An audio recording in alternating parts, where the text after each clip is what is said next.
Hello, my name is Melanie. Welcome to my 450 square foot tiny home with the downstairs bedroom. And this tiny home is placed on family land. When I first saw this tiny home, the kitchen was really a big selling point for me because I like to have family and friends over and cook for them. And the butcher block countertop was really pretty, so I really love that. Also, the fact that I do cook is my full-size appliances and my full-size sink. So I have plenty of space to cook and clean and entertain family and friends. As you can see, I have plenty of storage space. I have tall cabinets. I especially like in this is that there are two deep drawers here and here. So I keep my snacks in there for my grandkids, easy for them to reach. When I moved from my home to my tiny home, I did get rid of several things just because if I don't use it, I don't want it. I don't see the need in having things that I don't use. This storage space has just been ideal for me. I have no problems at all. So basically the only thing about this kitchen that is a little more hard for me is the fact that my storage space is tall and I'm short. But you know, it's maximized storage space. So I just bought a little step stool and I just obviously put things up higher that I don't use as much as the things that I have down lower. These obviously didn't come with the house, but I got them on Amazon because they are magnetic and I was able to put my spices here because I didn't want to clutter up my countertops with them because I don't like my countertops cluttered. So this worked perfect for me. It was a set of 4 that I got on Amazon and it also came with the magnetic paper towel holder as well. And it's just perfect in this space for what I need it for. My full-size refrigerator here that is great for all my grocery needs and what I need to have in there. So I live out in the country on family land, and so going to the grocery store is at least a 30 to 45 minute drive. So I just make sure that I stock my full-size refrigerator with all the cooking things that I need, probably for I can get about a month's worth of things that I need to use and have in my refrigerator so that they're on hand and I'm not having to run 30 miles into town. So I have a full-size sink as well, and I do love this sink because it does have a little bit of a divider in here where I can wash off my vegetables and things as I'm cooking, and then I can cook and clean and continue on. I do like to have things organized and not taking up counter space. So when I saw, my daughter actually has one of these at her house, and she told me she got it on Amazon. I just like the neat way it sits there and it's there for use. So before living in my tiny house, I did live in a normal size home, and I have not found any difference in my prep area or cook area for my kitchen. I haven't had any trouble with having space to cook or chop things up. Honestly, I haven't seen any difference in my area to do that in. This is my microwave, full-size oven and stove top. When the kids come over, we like to make cookies. They just like to help me bake in the kitchen, and I really do love that. This stove is an electric stove. Actually, this whole tiny home is full electric, which I totally love because I live out in the country. And if I didn't have total electric, I'd have to have propane, and then you have to make sure all that fits and works together. And some people prefer gas to electric. I have no problems with just adjusting what I'm cooking or baking with what I need to do, and figure out what is best for but I don't have any problems with it at all. And I'm really loving the full electric. My electric bill is amazing because this house has insulated in the top and underneath he insulated it so well that my electric bill has not been over $50. So that is my kitchen. It is big enough for my cooking, my prep, got plenty of storage. I just love it. So right off the kitchen here, we have the dining room area and the living room area. Obviously we eat, play games here. I have visitors and watch my television programs here or just relax and read a book. So I had the small sectional because I thought a tiny home, I was gonna need a tiny space, and actually the sectional was too small. So I got rid of it and honestly went on Marketplace and was looking for a full-size couch because I didn't know if I wanted to spend the money at a sofa store on a full-size couch and not know if it was gonna fit or look the way I wanted it to. I did opt to put it here for now, but have been having some thoughts of moving it against this wall, and then I can put me a recliner there or something. I have plenty of space for that. This, I needed a little footrest or something. I like to put my feet up, and I found that at the home goods store.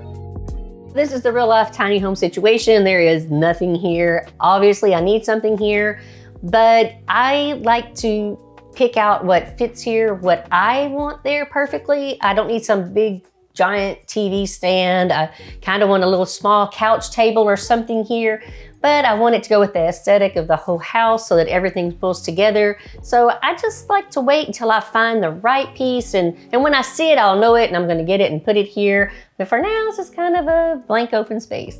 I got this table at Walmart because I wanted a little corner nook that would seat several people but not look like it was crowding up my space.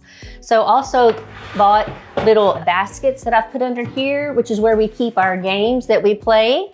And they're easily accessible, but not in the way it kind of keeps storage. Also have another little basket here that has actual toys and dinosaurs and cars in it because my 5-year-old grandson likes to play with those as well. I went tiny because it fit my needs economically, and I live by myself. I don't need a lot of big space. This home we're calling tiny, but it is so much bigger on the inside than what you would think you could get with 450 square feet. Everything just fits perfectly, and I just love it.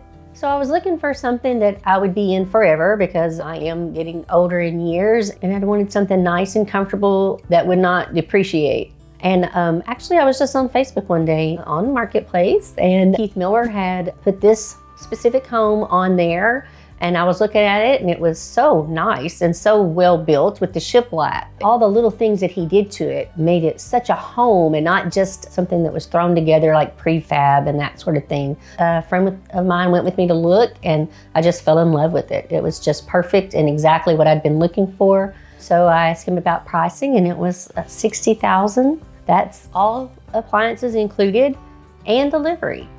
So it was pretty much a no-brainer. And of course, then I was like, okay, how long will you hold it? What do I need to do to get this? I want this home. Because I did go through financing with the bank.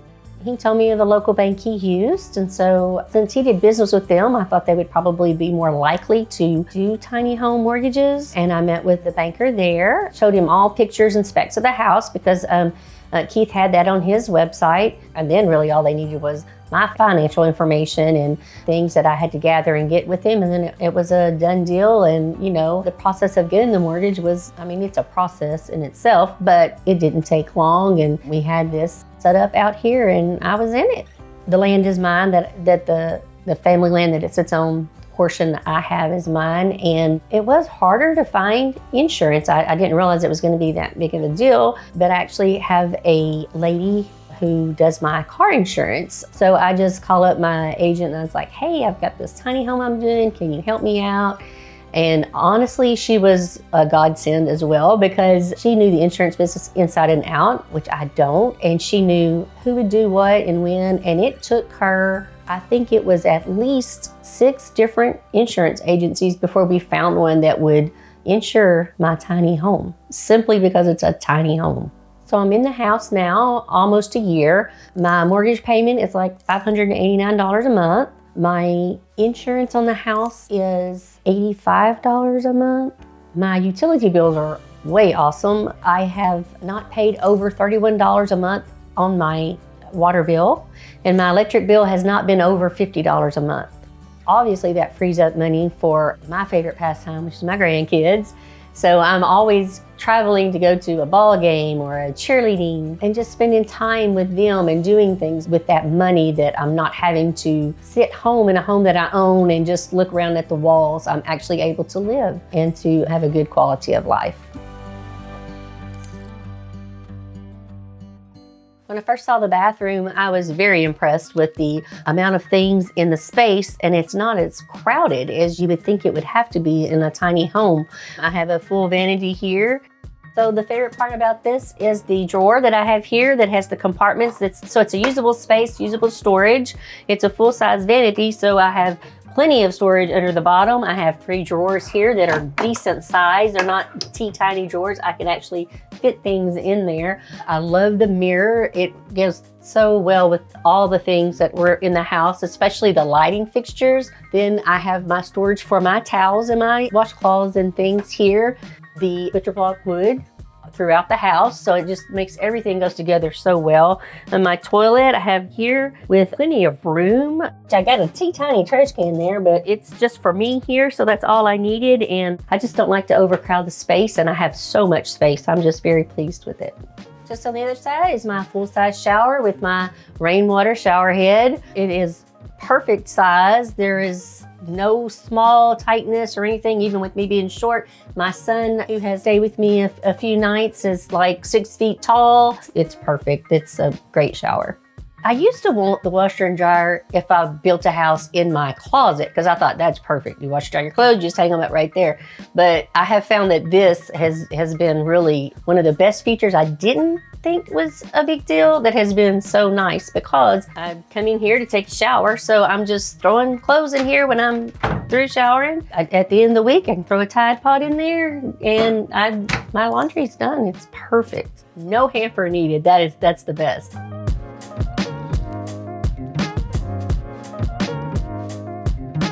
I chose a tiny home with the downstairs bedroom because this is it. This is my house forever. And obviously, as you get older, the climbing up and down is not good for anybody. So I am really loving this tiny home and the bedroom on the first floor. Some might want a tiny home with a loft, because then your grandkids would have somewhere to go and play, and more storage area and space like that. But that was just not something I was looking for. This is my queen size bed. Plenty of space. I have a small table over there on the side where I charge my phone and things like that. I have this beautiful butcher block shelf that I can display some of my pictures on that I really like.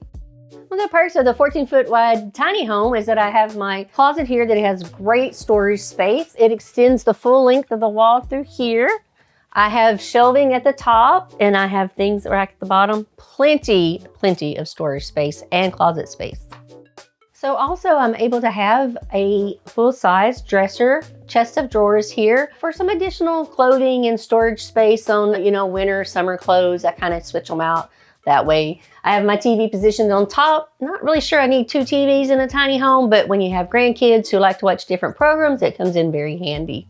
So over here in the corner, I have my Roomba that my son was so nice to gift me as a housewarming present. And it is so amazing that I can do this, and it will clean the whole house with no time at all. And it is perfect for me.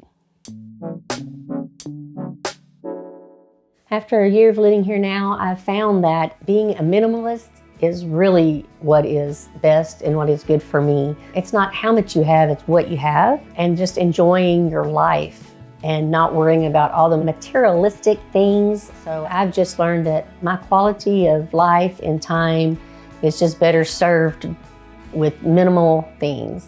If you're looking to go tiny, I say go for it. I don't think that you'll regret it at all. There is nothing that you're losing or missing from going from a bigger house to a tinier home. It's tinier, but again, it's what you have and the quality of it, and not how much that you have. Thank you all for coming by and seeing my beautiful home, and it was nice to meet you.